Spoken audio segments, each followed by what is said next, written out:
The 1990s, a decade of musical transition. Grunge was exploding,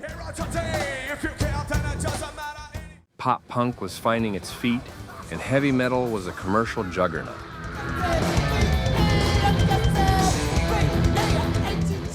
But amidst these defined genres, a band from San Francisco was playing a different game entirely.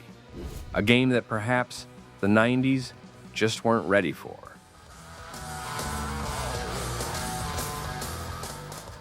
This is the story of Faith No More. If you think you know them just from that one massive hit epic, stick around, because you've only scratched the surface.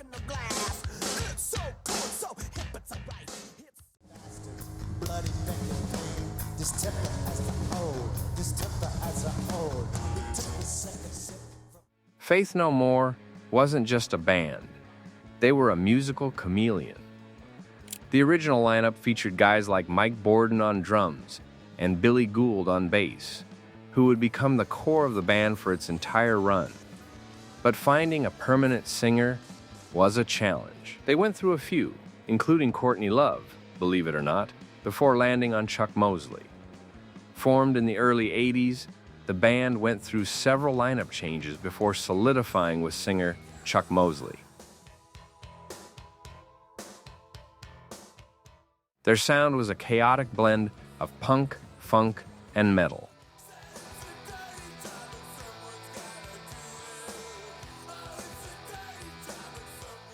Their 1985 debut, We Care a Lot, was a raw, aggressive statement.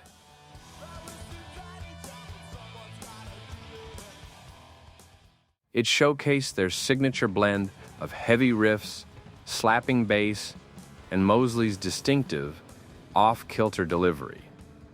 They were building a cult following, but internal tensions were rising, and the band felt they needed a different kind of frontman to reach their full potential. Enter Mike Patton. In 1988,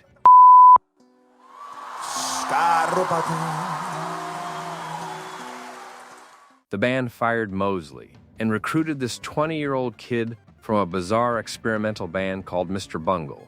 That set the stage for their strange journey into the mainstream. Patton wasn't just a singer. He was a vocal acrobat, a shapeshifter who could go from smooth crooning to guttural growls to manic rapping, sometimes all in the same song. With Patton's incredible vocal range and chameleonic style, the band recorded The Real Thing in 1989. The album was a slow burn, but then came Epic. A monstrous collision of rap, metal, and piano, the song was unlike anything on the radio. It became a massive global hit.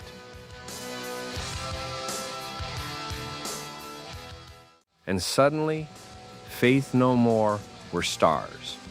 They were pigeonholed as a rap metal or funk metal act, a label that captured one song, but not the soul of the band. The world thought it understood Faith No More, but the world was wrong.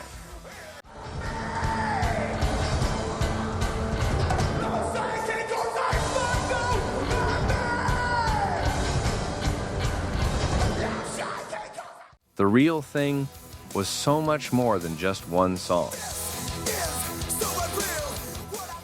Tracks like From Out of Nowhere and The Haunting Falling to Pieces proved they were a creative force to be reckoned with. They had created a sound that no one could quite label. Was it funk metal, alt metal, rap rock? It was just Faith No More. So, how do you follow up a multi-platinum, genre-defining album? If you're Faith No More, you get even weirder.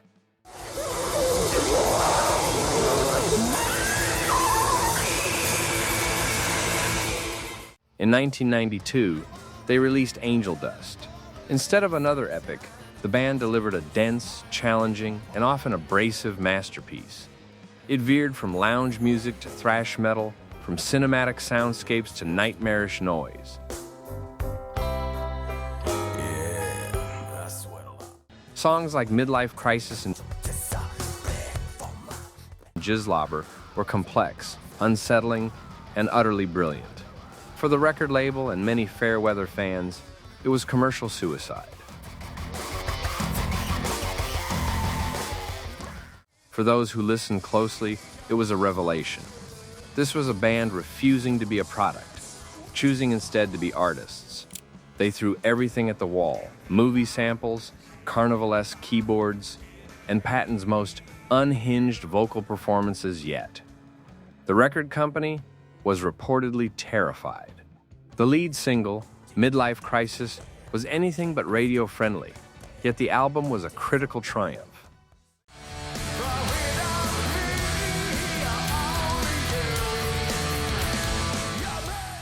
After Angel Dust, guitarist Jim Martin, whose heavy metal roots were a key part of their sound, left the band. This led to even more experimentation on their next two albums. 1995's King for a Day, Fool for a Lifetime was incredibly diverse. It swung wildly from the brutal aggression of Digging the Grave to the smooth, soulful lounge pop of Evidence. It was almost like a collection of different bands on one record, showcasing their insane versatility.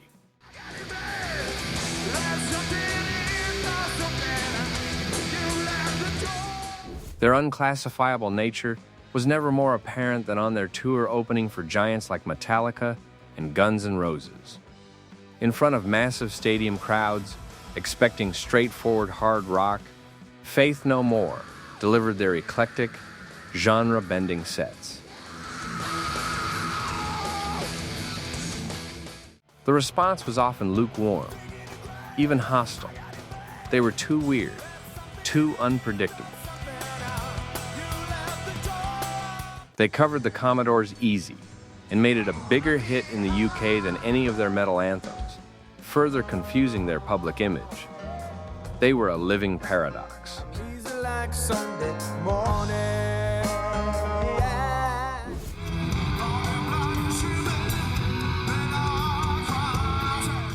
While the mainstream struggled to categorize them, their influence was quietly spreading.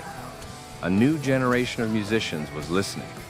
Bands that would later define the sound of the late 90s and 2000s, like Korn, Slipknot, Deftones, and System of a Down, all cited Faith No More as a primary inspiration.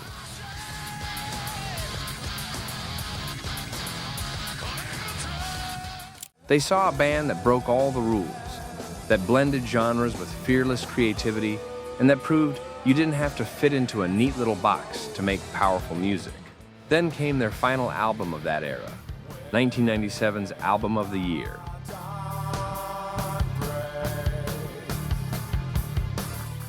It was a more focused, atmospheric record. Songs like Ashes to Ashes and Last Cup of Sorrow were dark, melodic, and powerful.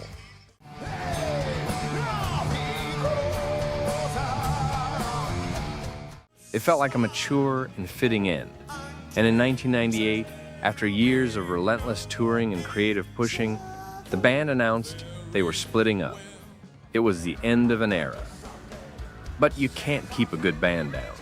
After an 11-year hiatus, where the members all pursued fascinating side projects, Faith No More reunited in 2009 for a series of incredible live shows. The magic was still there.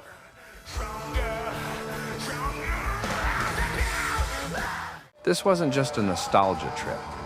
They were as tight and ferocious as ever.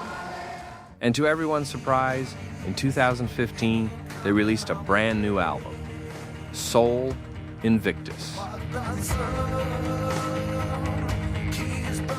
It was a triumphant return, proving that the creative fire was still burning bright.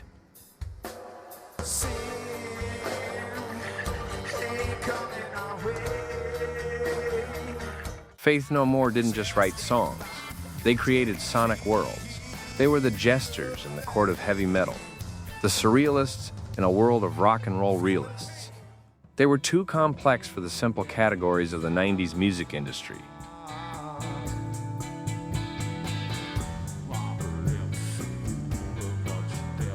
They were a band ahead of their time, planting the seeds for a musical revolution they would never fully get credit for leading. That's why these say. The 90s may not have been ready for Faith No More, but their legacy proves that music's most vital artists are often the ones who arrive right on time to show everyone else the future.